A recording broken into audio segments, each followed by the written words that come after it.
हा खेळ सतत बदलत असतो. रूल्स इव्हॉल्व्ह होत असतात. पण काही वेळा नवा रूल गेमला एक्साइटिंग बनवायच्या ऐवजी कॉन्ट्रोवर्शियल जास्त बनवतो. IPL मध्ये इंट्रोड्यूस झालेला इम्पॅक्ट प्लेअर रूल हा असाच एक रूल आहे. आणि आता या रूल विरुद्ध बोलणाऱ्या प्लेयर्सच्या लिस्टमध्ये अजून एक नाव जोडलं गेलं आहे, अक्षर पटेलचं. IPL ची हिस्ट्री पाहिली तर 2008 पासून या लीगने क्रिकेटला कम्प्लिटली ट्रान्सफॉर्म केलं. T20 फॉर्मॅटला ग्लोबल लेवलवर पॉप्युलर बनवण्यात IPL चा मोठा रोल होता. पण IPL फक्त फॉर्मॅट पुरता लिमिटेड नाही, इथे रूल्स पण इनोव्हेट होत जातात. त्यापैकीच एक मोठा चेंज होता 2023 मध्ये इंट्रोड्यूस झालेला इम्पॅक्ट प्लेअर रूल. या रूलनुसार प्रत्येक टीमला मॅच दरम्यान एक सबस्टिट्यूट प्लेअरला गेम मध्ये इंट्रोड्यूस करायचा ऑप्शन मिळतो, बॅटिंग किंवा बॉलिंग फेज मध्ये. सिंपल भाषेत सांगायचं झालं तर एक प्लेअर बाहेर काढा आणि एक फ्रेश प्लेअर घेऊन या, ज्यामुळे टीमला एक ॲडिशनल टॅक्टिकल ॲडव्हान्टेज मिळतो. टॉस नंतर टीम 5 सबस्टिट्यूट डिक्लेअर करते आणि त्यातला एक प्लेअर मॅच मध्ये इम्पॅक्ट प्लेअर म्हणून यूज करता येतो. सुरुवातीला हा रूल खूप एक्साइटिंग वाटला. टीम्सला फ्लेक्झिबिलिटी मिळाली, बॅटिंग लाईनअप डीप झालं आणि मॅचेस मध्ये अनप्रिडिक्टेबिलिटी वाढली. High scoring games, last over thrills आणि एग्रेसिव्ह अप्रोच, हे सगळं या रूलमुळे पॉसिबल झालं असं पण काही एक्सपर्ट्स म्हणतात.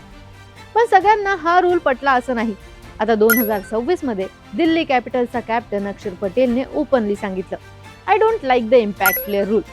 हे एक सिंपल स्टेटमेंट दिसत असलं, पण यामागे खूप मोठा कन्सर्न लपलेला आहे.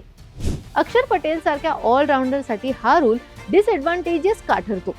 क्रिकेटमध्ये ऑलराऊंडर्स हे टीमचं बॅकबोन मानले जातात. ते बॅटिंग आणि बॉलिंग दोन्हीमध्ये कंट्रीब्यूट करतात, ज्यामुळे टीमला बॅलन्स मिळतो. पण इम्पॅक्ट प्लेअर रूलमुळे टीम स्पेशलिस्ट प्लेअरवर जास्त भर देतात, एक एक्स्ट्रा बॅटर किंवा एक एक्स्ट्रा बॉलर. यामुळे ऑलराऊंडरचा रोल काही वेळा कमी होताना दिसतो. अक्षरचा कन्सर्न पण हेच आहे की हा रूल ऑलराऊंड स्किल्स डेव्हलप करण्याऐवजी एकाच स्किलला प्रमोट करतो.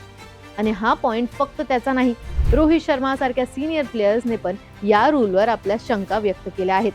त्यांच्या मते लॉंग टर्म मध्ये हा रूल इंडियन क्रिकेटसाठी हार्मफुल ठरू शकतो, कारण यंग प्लेयर्स ऑलराऊंड बनायच्या ऐवजी फक्त बॅटिंग किंवा बॉलिंग मध्ये स्पेशलिस्ट होतील. हा इंडियन क्रिकेटसाठी एक सिरियस कन्सर्न आहे. पण दुसऱ्या बाजूला बघितलं तर टीमसाठी हा रूल एक ब्लेसिंग पण आहे. स्ट्रॅटेजिकली बघायचं झालं तर कॅप्टन्सला मॅच मध्ये अधिक ऑप्शन्स मिळतात. जर बॅटिंग कोलॅप्स झाली तर एक एक्स्ट्रा बॅटर घेऊ शकतात, किंवा डिफेंड करायचं असेल तर एक ॲडिशनल बॉलर घेऊन टीम स्ट्रॉंग करता येते. मॅच सिच्युएशन्सनुसार इन्स्टंट डिसिजन घेऊन गेमला टर्न करता येतं. IPL 2025 मध्ये पण हा रूल प्रत्येक मॅच मध्ये ऑलमोस्ट यूज झाला होता. टीम्सने बॅटिंगला एक्सटेंड केलं, बॉलर्स रोटेट केले आणि मॅच डायनॅमिक्स कम्प्लिटली बदलले. पण या सगळ्यांमध्ये एक मोठा प्रश्न उभा राहतो, हा रूल क्रिकेटचा नॅचरल बॅलन्स डिस्टर्ब करतोय का? अक्षर पटेलचा व्ह्यू पॉइंट इथे खूप इम्पॉर्टंट होता. तो फक्त एक IPL कॅप्टन नाही, तर एक एक्सपिरियन्स्ड इंटरनॅशनल प्लेअर आहे. त्याने इंडियासाठी प्रेशर सिच्युएशन्स मध्ये परफॉर्म केला आहे. त्यामुळे त्याचा पर्स्पेक्टिव्ह फक्त एक लीग पुरता लिमिटेड नाही, तो गेमच्या डीपर अंडरस्टँडिंगवर आधारित आहे. दिल्ली कॅपिटल्ससाठी पण ही सिच्युएशन इंटरेस्टिंग आहे. कॅप्टन म्हणून अक्षरला हा रूल यूज करावा लागेल, कारण तो टीम स्ट्रॅटेजीचा पार्ट आहे. पण त्याच वेळेस त्याला हा रूल आवडत नाही. IPL 2024 मध्ये ही डिबेट अजून स्ट्रॉंग होणार आहे असं दिसत आहे. जर अधिक प्लेयर्स ओपनली या रूल विरुद्ध बोलू लागले तर फ्युचरमध्ये BCCI ला हा रूल रिकन्सिडर करावा लागेल. कदाचित मॉडिफिकेशन्स येतील किंवा कदाचित या रूलवर कम्प्लिटली रिथिंक करावं लागेल. IPL ने नेहमीच क्रिकेटला इनोव्हेट केलं आहे, चिअरलीडर्स पासून DRS पर्यंत, सुपर ओव्हर पासून इम्पॅक्ट रूल पर्यंत. पण प्रत्येक इनोव्हेशन सक्सेसफुल होईलच असं नाही. काही वेळा गेमचा एसेन्स मेंटेन करणे पण इक्वली इम्पॉर्टंट असतं. आज IPL एंटरटेनमेंट आणि स्ट्रॅटेजीचा परफेक्ट मिक्स बनला आहे. पण जर एका रूलमुळे प्लेयर्सचा रोल चेंज होत असेल, स्किल्स डेव्हलप होण्याचा पॅटर्न बदलत असेल, तर तो सिरियसली कन्सिडर करायचा पॉइंट आहे. अक्षर पटेल सारख्या प्लेयर्सचा स्टँड या डिस्कशनला एक स्ट्रॉंग डिरेक्शन देतो. पण फायनल डिसिजन हा एकच गोष्टीवर डिपेंड करणार आहे, फॅन्सला काय पाहिजे, एंटरटेनमेंट की प्युअर क्रिकेट.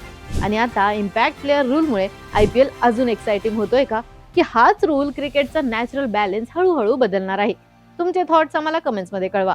आणि अशाच क्रीडा विषयक ट्रेंडिंग अपडेटसाठी AGC स्पोर्ट्सला सबस्क्राईब करायला विसरू नका.